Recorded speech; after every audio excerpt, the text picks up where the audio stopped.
मराठी इयत्ता 4थी.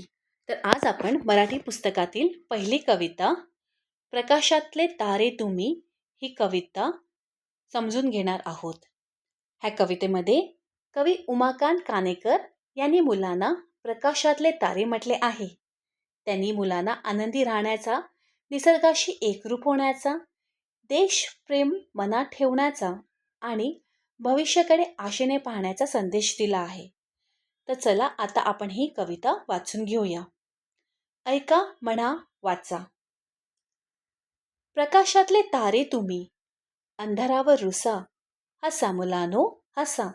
तर कवीला असे इथे म्हणायचं आहे की जे मुलं असतात ते तारेसारखे तेजस्वी आहेत आणि त्यांनी अंधारावर मात केला पाहिजे. इथे अंधकार म्हणजे त्यांच्या जीवनात जे पण काही दुःख असेल, त्यांना काही त्रास होत असेल, ह्यावर त्यांनी रुसलं पाहिजे. रुसलं म्हणजे काय, इथे नाराज होणे. तर त्यांनी आयुष्यात जे दुःख आहे, जे पण त्रास आहे, त्याच्यावरती मात करून त्यांनी त्यांचे जीवन नेहमी हसमुख राहिले पाहिजेत. म्हणजे काय, ते नेहमी हसत राहायला कवीने त्यांना सांगितलेलं आहे. तुम्हा बोलवी ती फुलराणी. कवीला असं म्हणायचं आहे की तुम्हाला जी फुलांची राणी आहे ती बोलवत आहे खेळण्यासाठी. खेळ खेळती वारा पाणी, म्हणजे वारा आणि पाणी सुद्धा तुमच्यासोबत खेळतील. ते इथे कवीला असं म्हणायचं आहे की तुम्ही तुमचं जीवन अगदी आनंदाने राहा, निसर्गाशी प्रेम करा. आनंदाच्या शिखरावरती खुशाल जाऊन बसा. शिखरावरती म्हणजे हायेस्ट पॉईंट, म्हणजे आनंदाचा जो पण हायेस्ट पॉईंट असेल, जसं डोंगराचा कसा एखादा हायेस्ट पॉईंट असतो, त्याचप्रमाणे ते असं म्हणतात, कवी असं म्हणतात की आपण आनंदाचा जो पण हायेस्ट पॉईंट आहेत, इतके खुश व आनंदी तुम्ही व्हा आणि एकदम आपलं जीवन न काही चिंता करता तुम्ही एकदम हसत राहा. रडणे हा ना धर्म आपला, हसण्यासाठी जन्म घेतला. तर कवी असं म्हणतात की रडणे हे आपलं कर्तव्य नाही आहे. आपण जो जन्म घेतलेला आहे तो कशासाठी घेतला आहे, हसण्यासाठी घेतलेला आहे. भारत भूच्या आदर्शाचा मनी उमटू दे ठसा.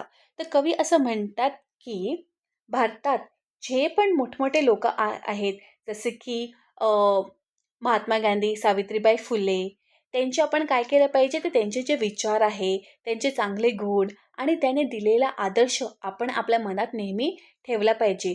जसं की महात्मा गांधींनी काय आपल्याला आदर्श दिला आहे की आपण नेहमी सत्य आणि अहिंसाने वागलं पाहिजे. सावित्रीबाई फुले यांनी शिक्षणाचा आपल्याला आदर्श दिला आहे. शिवाजी महाराज यांनी आपल्याला धैर्य आणि न्याय शिकवला आहे.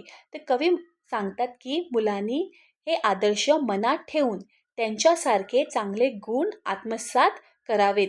म्हणजेच आपण नेहमी सत्य बोलावे, इतरांना मदत करावी, धैर्याने वागावे आणि देशप्रेम मनात ठेवावा. सर्व मागचा विसरा गुंता, अरे उद्याचं नको चिंता. तर कवी असं म्हणतात की भविष्य काळातील म्हणजे पास्टमध्ये जे पण दुःख किंवा ज्या गोष्टीचा तुम्हाला त्रास झाला असेल, त्या सगळ्या गोष्टी तुम्ही काय केले पाहिजे, तर तुम्ही सर्व गोष्टी विसरून जा आणि तुम्ही भविष्याची पण चिंता करू नका. म्हणजे कवीला असं म्हणायचं आहे की तुम्ही प्रेझेंट टेन्समध्ये राहा, वर्तमान काळामध्ये राहा आणि आनंदी राहा. बघा अरुण तो बाळानो रे, तुम्हा खुणवितो कसा. आता इथे अरुण म्हणजे काय, उगवता सूर्य. तर कवी असं म्हणतो की की उगवता सूर्य कसा आपल्याला नवा दिवस देतो, नवीन आशा दाखवतो, त्याचप्रमाणे एखादा उगवता सूर्याप्रमाणे आपण नेहमी आनंदित राहायला पाहिजे. जे पण ऑपॉर्च्युनिटीज आपल्या लाईफमध्ये असेल ते आपण ग्रॅब केले पाहिजे आणि आनंदाने व आत्मविश्वासाने पुढे आपलं जीवन जगलं पाहिजे.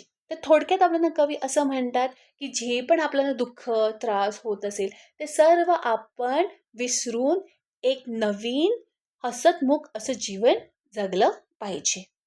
तर अशी ही छान अशी कविता आहे. चला मग आपण आता कवितेचं वाचन करूया. प्रकाशातले तारे तुम्ही, अंधारावर रुसा, हसा मुलांनो हसा. तुम्हा बोलवे ते फुलराणी, खेळ खेळती वारा पाणी, आनंदाच्या शिखरावरती खुशाल जाऊन बसा.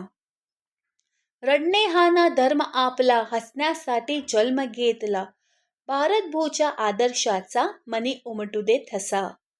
सर्व मागचा विसरा गुंता, अरे उद्याच्या नकोच चिंता, बघा अरुण तो बाळानो रे, तुम्हा खुनवितो कसा. उमाकांत कानेकर. तर अशी ही छान अशी कविता आहे. थँक्यू.